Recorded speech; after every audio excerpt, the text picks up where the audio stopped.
मैं पृथ्वीदत्त नैथानी, देवभूमि उत्तराखंड उत्तरकाशी। और आज हम पहुँचे हैं उत्तरकाशी के यमुना विधानसभा क्षेत्र के अंतिम गांव वो है भाड़, और इसके बाद जो है लगता है टेरी स्यांसू पुल। ये भड़ गांव है, छोटी मणि के बाद ये भड़ गांव लगता है अंतिम गांव है। लेकिन यहाँ की जो समस्या है और यहाँ की जो बहुत बड़ी परेशानी है गांव वालों की, क्योंकि जब टीएचडीसी के माध्यम से या जब ये टिहरी झील जब बनी है तो 2006 से जो ये झील है इसका जो है वाटर लेवल बढ़ता जा रहा है, और कहीं ना कहीं इस गांव के लिए बहुत ज़्यादा खतरा यहाँ पर जो है और महसूस किया जा रहा है। जैसे कि यहाँ पर एक ग्रामवासी ने बताया कि यहाँ पर वैज्ञानिक रिपोर्ट भी हुई थी, वैज्ञानिक लोग यहाँ पर आए, उनके जो अपने साथ जो इक्विपमेंट लाए थे उन्होंने यहाँ पे जो है कम से कम 2-3 दिन तक यहाँ पे सर्वे किया है। लेकिन ये पूरा जो गांव भड़ गांव जो है ये पूरा खोखला हो रखा है, क्योंकि इसके ज़मीन के अंदर पूरा जो है झील का पानी घुसा हुआ। तो ऐसे यहाँ पर देख सकते हो आप पीछे की पूरी यहाँ पर जो है भड़ गाँव बहुत यहाँ पे प्रॉब्लम है। इन लोगों ने यहाँ पर खुदाई की, फिर यहाँ पर बैठने के लिए कुछ जगह बनाई है, और देख सकते हो कि अगर पाँव फिसल गया तो पूरा जो है टिहरी झील में यहाँ पे समा जा सकते हैं। तो ऐसे यहाँ पर हमारे जो है जो इस नेतृत्व को डील कर रहे हैं वो है सागर भंडारी जी। पूछना चाहते हैं उनसे कि आखिर इस गांव की क्या इतनी बड़ी समस्या है कि लोग जो है इतनी दूर और झील के किनारे यहाँ पर जो है बैठे हुए। जी सागर जी, सबसे पहले आपका बहुत बहुत स्वागत जी, क्या कहेंगे आप? सबसे पहले उत्तराखंड तक का भी बहुत बहुत धन्यवाद कि आप यहाँ पे आए, जनता की समस्या सुन रहे।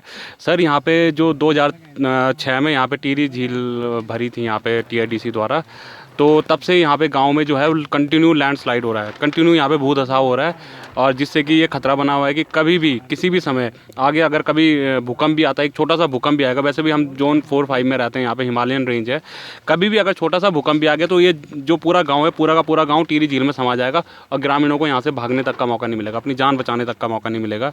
तो जिसके लिए कहीं ना कहीं टीआईडीसी जिम्मेदार है, भारत सरकार जिम्मेदार है, उत्तराखंड सरकार जिम्मेदार है, सभी जिम्मेदार है। और दुर्भाग्य ये है इस क्षेत्र का कि कहीं ना कहीं इनके साथ भेदभाव भी हो रहा है कि ग्रामीणों का कहना भी ये है कि भाई हम उत्तरकाशी ज़िले से आते हैं, हमारे जो नेता हैं वो पुनर्वास नीति को लेकर इतने जानकार नहीं है, यहाँ के नेता अपनी आवाज़ नहीं उठा पा रहे हैं, इसलिए हमारे साथ ये भेदभाव हुआ, और हमारी जो मांगे हैं वो प्रशासन तक नहीं पहुँच पाई है। क्योंकि इनका कहना ये है कि ये कह रहे हैं कि टिहरी गढ़वाल के जितने गाँव हैं टिहरी जिले के वो सभी विस्थापित हो रहे हैं लगभग। आपका कहना है क्षेत्रवाद जो है फैला रहे हैं? जी, ग्रामीणों का यही कहना है कि हमारे साथ क्षेत्रवाद के तहत ही यहाँ पे। इससे पहले मैं सागर जी को रोकना चाहूँगा। क्षेत्रवाद का मतलब यह है कि जो ये पूरी बेल्ट है पूरी उत्तरकाशी जिले में आती है, और जो अक्रॉस द रिवर है वो पूरा टिहरी जिले में आता है।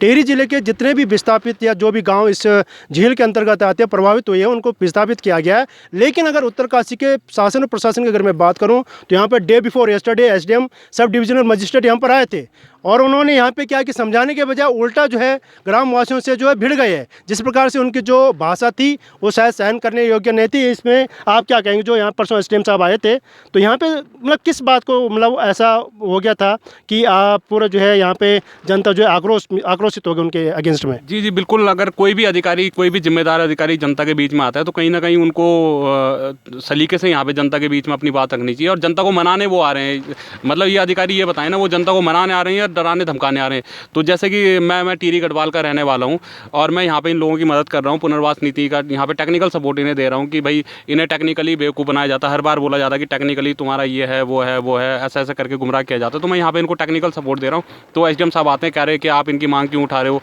आप तो दूसरे ज़िले के हैं, आप यहाँ के हैं ही नहीं, आप पीड़ित नहीं है, ये नहीं है वो नहीं है। तो मेरा प्रशासन से यही अनुरोध है कि मैं एक समाज सेवी हूँ, और समाज सेवी की कोई सीमा नहीं होती। हाँ, मैं ये जानता हूँ कि जो ये अधिकारी हैं जो यहाँ पे आए थे इनकी सीमा हो सकती है, लेकिन हम सामाजिक कार्यकर्ता की कोई सीमा नहीं है। जैसे सागर जी ने कहा था कि वास्तव में अगर मैं बात 1947 की करूं, अगर मैं first world second world war की बात करूं या फिर इंडो चाइन वार की बात करूं, तो यहाँ पर कहीं ना कहीं अगर हमें संगठित होना है तो महात्मा गांधी जी ने जो है आज़ादी के दौरान जो है पूरे देश का भ्रमण किया था। It does not mean that why कि वो जो है गुजरात से आते हैं, तो ऐसा कुछ नहीं है। इसलिए मैं चाहता हूँ कि एसडीएम साहब जब यहाँ पर आए तो आप यहाँ पर क्षेत्रवाद न फैलाएं, क्योंकि ये लोग यहाँ पर अपने हक की लड़ाई के लिए यहाँ पर बैठे हैं, और इतनी कंजेस्टेड जगह है कि आप मुझे देख सकते, मैं बैठे बैठे यहाँ पर सागर जी का और सभी यहाँ पे ग्रामीणों का इंटरव्यू ले रहा हूँ, क्योंकि अगर मैं उठूँगा तो शायद जो ये ऊपर जो ये इन्होंने तिरपाल लगा रखी है उड़ जाएगी, ये बांस उड़ जाएगा, अब नीचे गिरने का भी भय है, तो सभी लोग ये बोले कि बैठ के ही इंटरव्यू लिया जाए। तो यहाँ पर बहुत ज़्यादा प्रॉब्लम है। तो मैं ये चाहता हूँ कि इस चैनल के माध्यम से हमारे शासन प्रशासन के,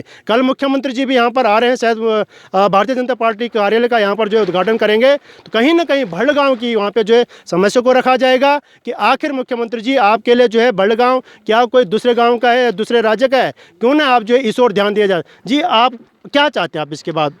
सर हम तो यही चाहते हैं कि जो भड़गांव है इनका भी औरों की तरह और नीति के अनुसार इनका भी विस्थापन हो, और इनका सुरक्षित स्थान पे अगर इनका विस्थापन करती है सरकार तो ये यहाँ से ऑटोमेटिकली सुरक्षित स्थान पे जाएंगे, अन्यथा ये यहीं पे रहने को विवश हैं और यहाँ पे ये रहेंगे तो इनकी जान को खतरा तो है। अभी तक यहाँ पर भड़गांव के कितने मतलब परिवार हैं? यहाँ पे 35 परिवार अभी शेष हैं, जिनका कि यहाँ पे ज़मीन पूरी धसाव हो ही रही है, धीरे धीरे करके यहाँ पे झील में समा ही रही है, किनारे से जो कॉर्नर है यहाँ पे झील से लगे हुए। तो कहीं ना कहीं आगे भविष्य में भी, निकट भविष्य में ही इनकी पूरी ज़मीन कृषि भूमि से लेकर आवासीय भूमि तक झील में समा सकती है। तो कहीं ना कहीं इनका विस्थापन किया जाना चाहिए। तो विस्थापन होना बहुत ज़रूरी है, क्योंकि वो तो वही वाली बात होगी, शासन प्रशासन किसी फिल्म जब कोई घटना घट जाती है तो पुलिस बाद में आती है। तो ऐसे मुझे लग रहा है कि उत्तराखंड के जो शासन प्रशासन है कुंभकर्णी निद्रा में सो रखे हैं, क्योंकि जब कुछ ना कुछ यहाँ पर घटना घट जाएगी तब लोग यहाँ पर आएंगे, तब वो एक्शन लेंगे। इससे बेहतर है कि घटना होने से पहले एक्शन लिया जाए और कहीं ना कहीं जो इन लोगों को विस्थापित किया जाए। अपने दोस्त दीपक नौटियाल के साथ मैं पृथ्वी नैथानी, उत्तराखंड खबर, भड़गांव, उत्तरकाशी।